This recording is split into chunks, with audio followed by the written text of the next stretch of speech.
Shalom, Bapak Ibu Saudara-saudara yang dikasihi dalam Tuhan Yesus Kristus. Sungguh bersyukur pada hari ini kita dapat kembali bertemu dan dapat bersama-sama merenungkan kebenaran firman Tuhan. Mari sebelumnya saya mengajak kita bersama-sama bersatu di dalam doa. Kita berdoa. Ya Bapa, kami bersyukur Engkau sudah menganugerahkan kami satu hari lagi untuk menikmati hari ini bersama dengan Tuhan. Terima kasih karena anugerah Tuhan, kami bisa melakukan kegiatan kami, dan pada saat ini kami akan merenungkan kebenaran firman Tuhan. Tuhan yang tolong sertai, biarlah Kau berikan hikmat bagi setiap kami, agar kami dapat mengerti, dan nantinya Roh Kudus Tuhan menolong kami untuk dapat melakukannya. Urapilah hamba-Mu yang penuh dengan keterbatasan ini untuk membagikan kebenaran firman Tuhan pada hari ini. Kiranya Engkau yang berbicara sesuai kehendak-Mu melalui dia. Terima kasih ya Tuhan, dalam nama Tuhan Yesus kami berdoa. Amin. Bapak Ibu Saudara-saudara, hari ini renungan kita diambil dari Amsal 3 ayat 13 sampai 18. Silakan Bapak Ibu Saudara-saudara bisa membaca dari di rumah, di tempat masing-masing. Saya akan membacakannya di Amsal 3 ayat 13, 15, dan 18 saja. Demikian firman Tuhan.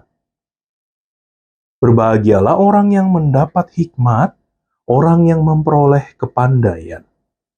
Ia lebih berharga daripada permata. Apapun yang kau inginkan tidak dapat menyamainya. Ia menjadi pohon kehidupan bagi orang yang memegangnya. Siapa yang berpegang padanya akan disebut berbahagia. Puji Tuhan. Nah, Bapak Ibu Saudara, jika kita boleh membandingkan dua kasus gitu ya. Ada seorang yang amat begitu kaya sekali. Kaya raya. Sukses banget pekerjaannya. Punya rumah mewah di mana-mana. Mobilnya minimal 2 di tiap-tiap rumahnya yang di mana-mana tadi. Saldo di rekeningnya, mungkin dia sendiri bingung gimana cara nguranginnya. Namun ternyata kabarnya orang ini jarang ada di rumahnya meskipun banyak. Keluarganya juga seolah-olah kehilangan dari figur dia. Anak-anaknya lebih sering berinteraksi dengan asisten rumah tangga. Istrinya suka pergi sama teman-temannya, bahkan tidak jarang juga pergi dengan teman pria. Dia akhirnya stres di dalam pekerjaan, dan akhirnya terlibat dengan konflik yang tidak habis-habisnya, di tempat kerja maupun juga di keluarganya. Sedangkan ada satu lagi, seorang yang kaya, namun dia juga sederhana hidupnya.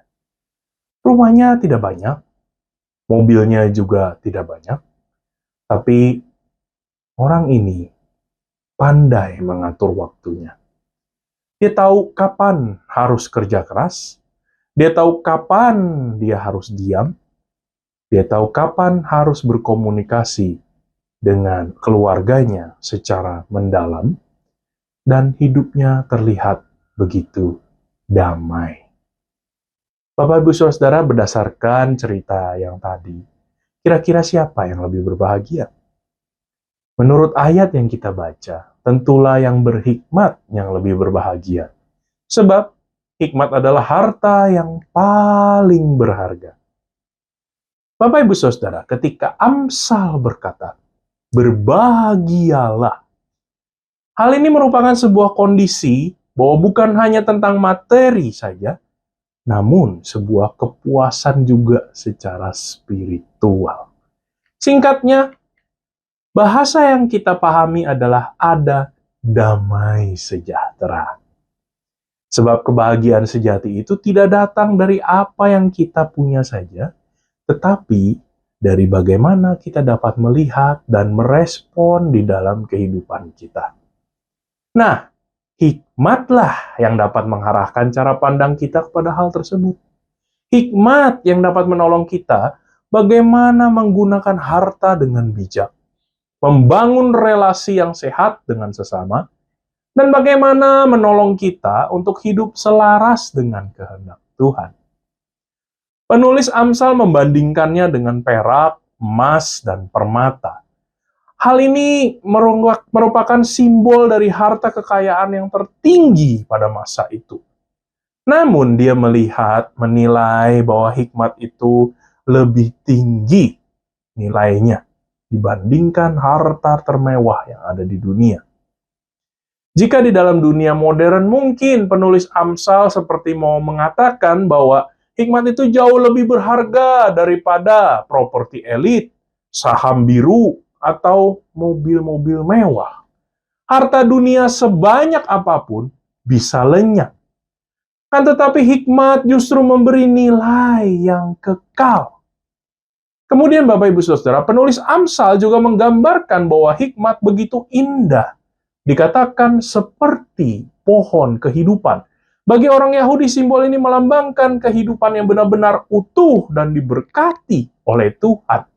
Hikmat bukan hanya memberikan pengetahuan, namun arah hidup yang dapat memulihkan dan memberkati orang lain juga. Dengan demikian, Bapak Ibu Saudara, di tengah-tengah dunia ini yang begitu mengajarkan bahwa kekayaan dan kesuksesan harus dikejar secara instan, firman Tuhan justru mengundang kita untuk mengejar sesuatu yang lebih tinggi, yaitu hikmat dari Dia. Kabar baiknya ialah dalam Yakobus 1 ayat 5-6 mengatakan bahwa Tuhan akan memberikan hikmat kepada siapa saja yang memintanya dengan rendah hati dan tentunya dengan iman yang tertuju kepada Dia. Marilah kita mengejar hikmat dari Tuhan. Bukan hanya untuk sekedar mengerti akan segala hal, tapi mengerti juga bagaimana hidup yang benar sesuai dengan kehendak Tuhan. Kiranya Roh Kudus memampukan kita menjalani kebenaran firman-Nya. Amin. Mari kita berdoa. Ya Bapa, hamba sudah selesai berbicara, kiranya firman ini Engkau boleh menanamkan dalam hati kami masing-masing. Dan tentunya yang lebih penting lagi, Roh Kudus memimpin kami untuk dapat melakukannya dalam kehidupan kami sehari-hari. Biarlah kami dapat terus mengejar hikmat yang daripada Tuhan, dengan hati yang tetap tertuju pada Tuhan, dan iman yang benar yang tertuju kepada Tuhan. Terima kasih ya Tuhan. Dalam nama Tuhan Yesus kami serahkan kehidupan kami. Amin.